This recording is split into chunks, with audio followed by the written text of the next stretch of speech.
বিজ্ঞ উলামায়ে কেরামগণ বলেছেন, তুমি যদি আল্লাহর নৈকট্য পেতে চাও, তুমি যদি আল্লাহর নৈকট্যশীল বান্দা হতে চাও, তাহলে 4টি কাজ শেষ না করে কখনোই রাতে ঘুমাবে না।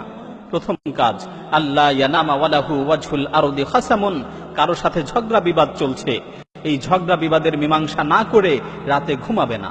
কারণ তোমার মৃত্যুর ব্যাপারে তো কোনো গ্যারান্টি নেই। এই ঝগড়া বিবাদের মীমাংসা না করা অবস্থায় যদি রাতে তোমার মৃত্যু হয়, আর বিবাদী ব্যক্তি যদি কিয়ামতের দিন তোমার বিরুদ্ধে আল্লাহর কাছে বিচার দায়ের করে, সেই সময় তুমি কি করবে?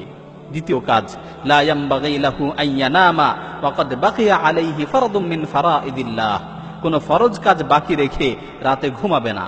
আল্লাহ তাআলা তোমার উপর যেই কাজগুলোকে ফরজ করেছেন সেগুলো আদায় না করে রাতে ঘুমাবে না। মনে করো এশার নামাজ, এটা একটা ফরজ বিধান, তুমি এশার নামাজ না পড়ে রাতে ঘুমিয়ে পড়লে, আর রাতে তোমার মৃত্যু হলো, তো তুমি এই ফরজ নামাজের ব্যাপারে আল্লাহর কাছে কি জবাব দিবে?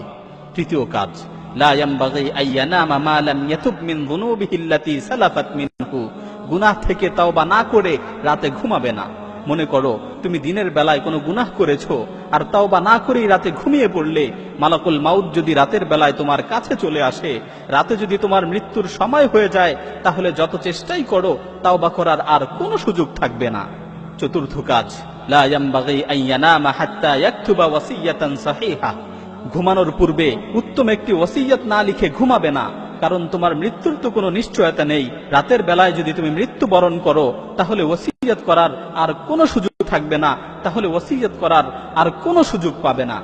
সুতরাং মৃত্যুকে সুনিশ্চিত মনে করে, মৃত্যুকে নিকটবর্তী মনে করে এই 4টি কাজ করে তারপর রাতে ঘুমাবে।